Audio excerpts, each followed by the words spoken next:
Welcome to Life with Long COVID with me, Paul Clark. It's estimated that around 400 million people are suffering from the effects of what is now called Long COVID globally. There are probably many more people suffering but not able to articulate what is wrong with them. This podcast was started for one reason and one reason only: that those suffering will not feel like they're on their own. Hi, I'm Rachel Clark, Paul's wife, and of course I live with long COVID as well, but don't worry, he's here with me. I am, yeah. It's a bit odd. Yeah, people may think something's happened to me. Yeah, that sounds really bad. Paul had a bit of a bad week, so I thought I'd take the lead this week, because that's why we didn't upload a podcast on Friday. Yeah, I did have a bad week last week. I had no energy. Yeah. But I had a frustrating week last week. I was very frustrated and down about my condition all week. And every day I felt like I was failing, if you know what I mean. Okay. So what was the failing about? It was not doing anything. Like when you're tired, when you're fatigued all the time, you'll know, listening, if you're in that situation, that you can't do much. I mean, literally all you can do is sit on the sofa or lay in bed. I can't watch anything because I fall asleep. I can't read about anything because I fall asleep. I can scroll for a little while, and that gets intensely boring after a while. Even TikTok, which is the addictive social media of choice by many. And it's frustrating. Like, you think, what's the point? Do you know what I mean? I can't do anything else. I did still manage to write a few articles. Yeah. But nowhere near as many as I normally would. And I didn't upload a podcast. So, I had a bad week. It was bad mentally, but physically it was bad, which often goes hand in hand. So was it the physical, was it like you feeling physically unable to do anything, and then that led to the mental? I think so. It was started a bit of both? Because I'd rested the weekend. Like, I hadn't done too much, so I thought it was going to be an okay week. I thought I'd done everything right, but I was exhausted. And I was like, well, why am I exhausted? Like, I haven't prompted this. I haven't done too much activity. And, of course, what I forgot is that post-exertion malaise is a thing, but that doesn't mean that you're not going to be tired at any given time. It just randomly, I just get overwhelmingly tired more than usual, which is quite a lot for no reason. And that's what happened last week. So it's so frustrating because there's so many things I want to be doing. But most of all, if I'm honest, it's about feeling useless. Yeah, you want to feel useful in the world. Yeah, I want to feel useful in the world and to be able to contribute something. And there's nothing worse than being restricted to the bed or the sofa and scrolling social media, which constantly tells you that you're a lazy sponger, because if you look at some of these social media feeds, they're full of people with righteous indignation against disabled people and how the government are going to cut your benefits, and you end up reading all the negative things because that's what the algorithms do, and you feel like a complete waste of space. You feel useless. Yeah, from my point of view, it was really odd because the week before you were looking at jobs again. I know you talk about this a lot on the pod, where you look for jobs and you think, oh, could I do this? Could I do this part-time job? Could I train to do something else? Could I do a course? What can I do to stimulate myself and to, give something back to society and make some money for us? Because, we're not really rich or anything. So, in any way. And then the next week you were like totally opposite, just lying on the sofa. Yeah, and I still had those thoughts. Like, I was still thinking, I could be doing something, I should be doing something. But I just didn't have the tool set to do it. Like, I couldn't bring myself, didn't have the energy to even log on and start looking at stuff. And actually, it's part of the boom or bust cycle. It's not just a physical boom or bust cycle, it's a mental boom or bust cycle. So and I've talked about this before, but I probably talked about everything before. And I don't think it's bad to repeat that you go through boom or bust, as in, I could do X, I could do this with my life, I could do that with my life. and then you realise you can't, so you have a bit of grief and bust, and then you go back to being more positive again.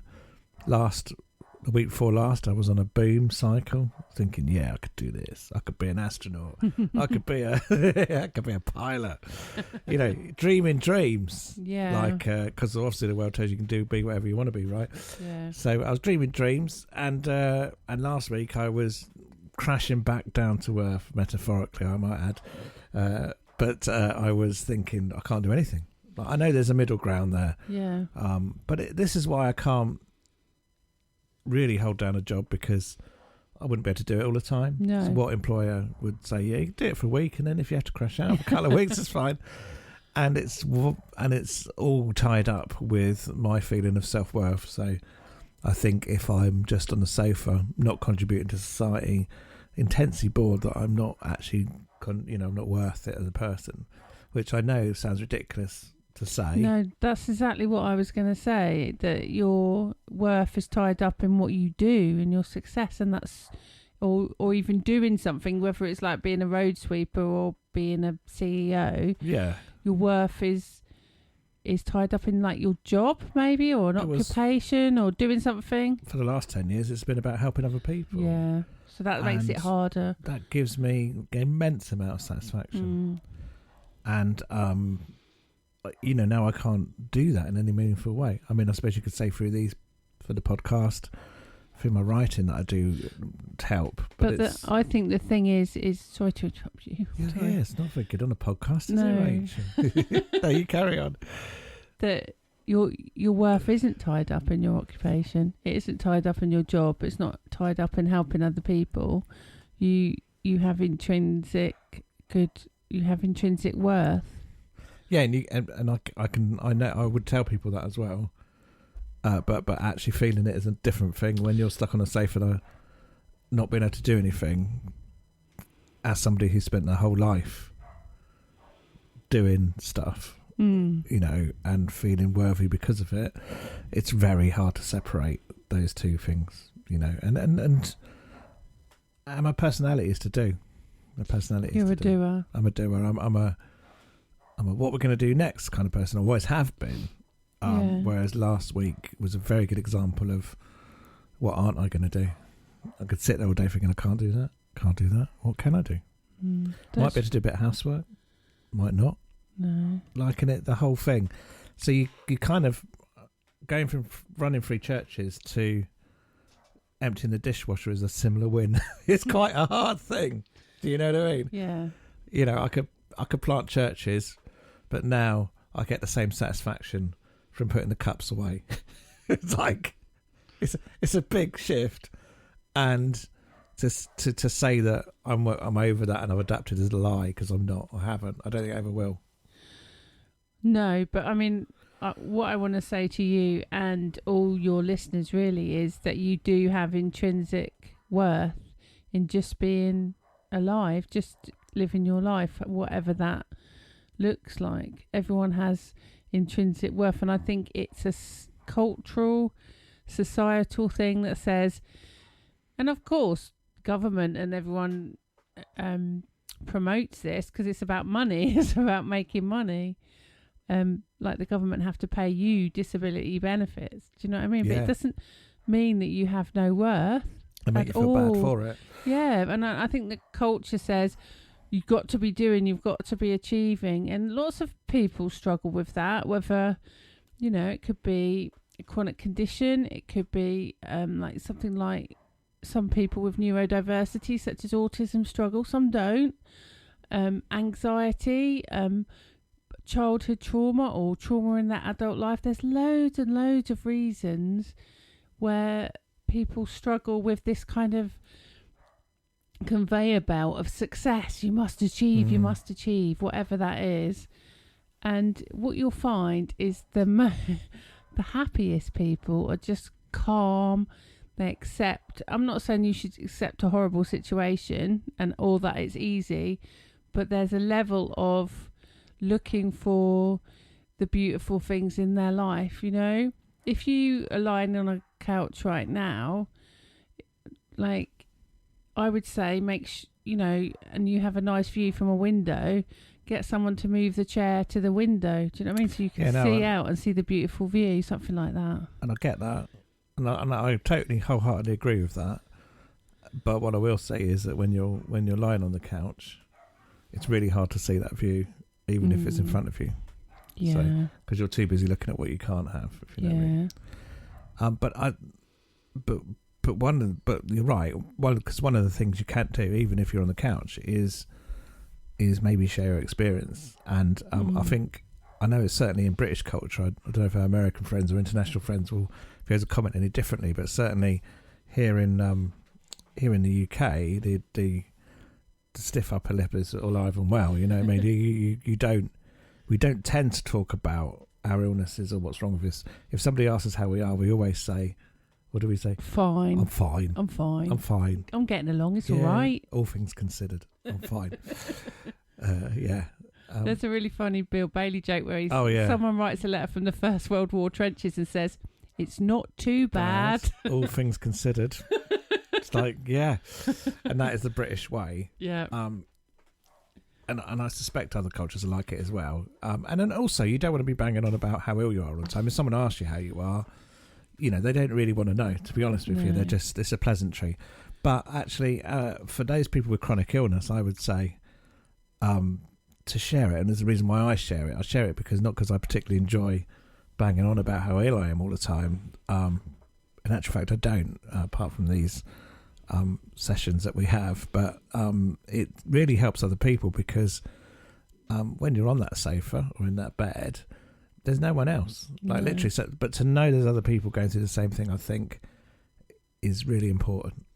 And I think another thing you touched on when you said that, I felt that you're talking about being honest, like being able to, whatever way, like whether it's writing a diary, whether it's telling your friend or your sister, whether or whoever, a family member, or writing a blog or doing a podcast, or writing a comment on one of Paul's articles, you're able to share that experience and be honest, to be able to say, actually, today is a really rubbish day. Put it on Facebook, like post on Facebook, social media. Well, and there's lots of forums for that. Say I feel really crap today. Yeah, absolutely. And like be able to say that.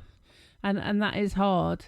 Do you know? I mean, I'm not saying. I mean, it's really easy for me to say anything, but no, it is hard. You've done it before when you haven't felt well or whatever. Yeah, acknowledge your. And you feel like you're just doing it for likes and sympathy. Well, why not? Why not get people to understand how you're feeling? Do you know what I mean? It feels like you're putting yourself out there, but do it. That's what I would say. Yeah. Well, the other thing I wanted to talk about, Paul, is I was thinking about, I can't remember why I started thinking about this, but Florence Nightingale, do you know who she is? Yeah, I think we were talking about MECFS, weren't we? Yeah, she was a nurse in the Crimean War, which is in the 19th century. She was famous, and she's the lady with the lamp, and she changed a lot of the nursing procedures to make it better, whatever. Anyway, when I was a kid, my mum is someone that doesn't have sympathy for illness. And she used to say, well, Florence Nightingale wasn't that good because when she came home, she just stayed in her bed for the rest of her life. Yeah, I like that. And then I was thinking, because I studied history, I was thinking there's a lot of people, like in literature, they'd say, oh, my grandmother is bedbound. And, this example of Florence Nightingale, I was thinking, did they have MECF? It's interesting, isn't it? Isn't it? So after what she went through, I wondered, because she could have got a virus, couldn't she? Easy. And then there was a vicarious trauma of seeing all those, that she would have seen people die. Can't it? Yeah. And then coming home and just having that chronic fatigue. But she did carry on. Like, she started hospital. She wrote lots of letters. She lobbied people. So she did do lots of things. She carried on. But she was mostly bedridden, was she? Yeah. She did it from her bed. Yeah, so she'd be able to write, and she had a lot of influence, and she was quite wealthy, and she had influence, and people wrote a lot about her in the papers and stuff. Right. So, but I found that really interesting. So I looked it up on Google, and there was a lot about that, and there was actual someone had written a academic paper about it as well. That is, I mean, the theories years ago, like in the 50s and 60s, were really different, but now we've looked at ME and chronic illness. We've got a name for it now. Yeah, they never had a name for it back then. And that it was really possible that she had that. And I just think that's really... Obviously, long COVID is new because COVID is new. But a post-viral reaction is not new. It's not, and I just think that is really interesting because in the past people would have just called it by different names. It's not like a new thing, and often people say, "Oh, it's not real," or "Oh, it didn't happen years ago or in history." But then I was thinking, it did. It happened in history. It was the attitude that of your mum, actually, which is interesting because it's that, not your mum particularly, but that generation, is to say, well, if you, whatever you've done, you can be amazing like Florence Nightingale, but if you end up in bed afterwards, then you're somehow not, you're doing, not as good as you thought you were or we thought they were. Do you know what I mean? Yeah. It's kind of that diminishing because doing nothing is bad and doing lots of stuff is good. Do you know what I mean? Yeah, she was good when she was out in Crimea in a war zone being a nurse. But she came back and did nothing. Yeah. Do you know what I mean? And I love my mum's a really good person. Yeah, no, that's why I'm saying it's not particularly to your mum. It's more that generation thing. But actually, as you say, that's a myth anyway, because from her bed, she did pretty much start hospitals and did all kinds of things. Yeah, it changes the way people... She started a nursing training, I think. Yeah. And they really hadn't had that before. You just went out and did it. After she did it. Yeah. She could train them, couldn't she? But yeah, no, so I think that's... It's a fascinating story. I wonder how many more people back in history who exhibited these things that at the time would not have been picked up at all, It's fascinating, isn't it? And it's nice that it's someone famous, like a actual historic character that everyone's heard of, really. Yeah. So yeah, no, I thought that might be quite helpful to people to know, because the whole point of the pod, isn't it, is to feel like you're not alone. Yeah. So you're not alone in this moment on this day, but also you're not alone in history. That it's happened throughout history. This. Yeah, to know that not only you're not alone now, but even Florence Nightingale, wasn't cost free, the stuff she did. No. She suffered from a very similar condition, probably, very likely. And this has been around forever. We've got a name for it now, but we've still got a long way to catch up with any research and recognition, because we're still entrenched in this idea that if you can't see it, it's not happening. And that goes for mental health conditions, chronic illnesses. Anything that you can't see is doubted, and we need to get out of that mindset culturally. Yeah, definitely. Start honouring people where they are and where they say they are. So, interesting this week. Thank you for joining me on this one, Rachel. No problem.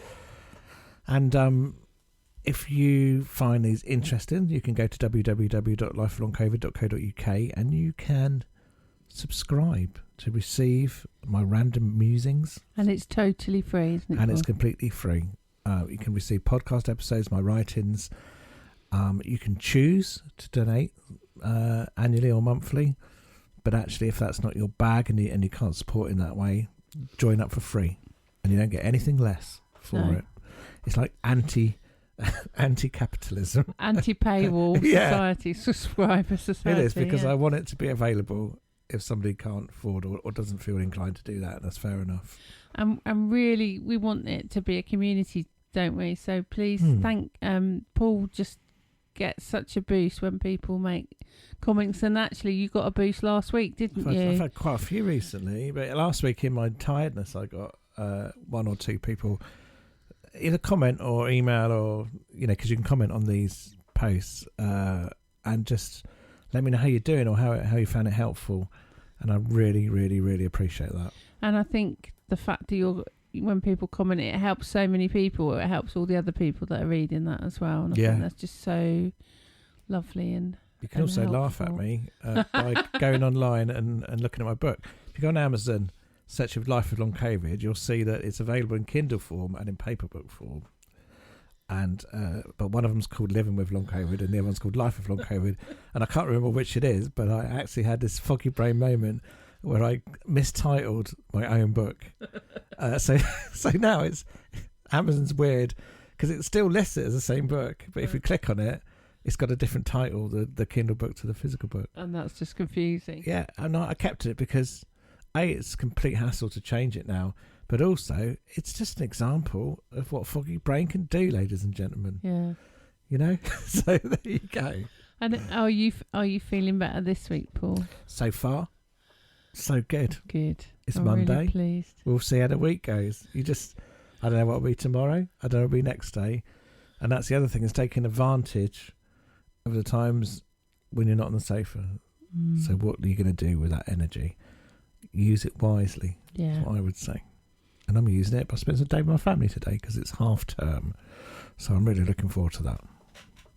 So whatever you're doing this week, whether you're on a sofa kind of week or you've got a little bit of energy, I hope for you that you will feel like you're enough, that you are not alone, and that you are not the sum of what you can do.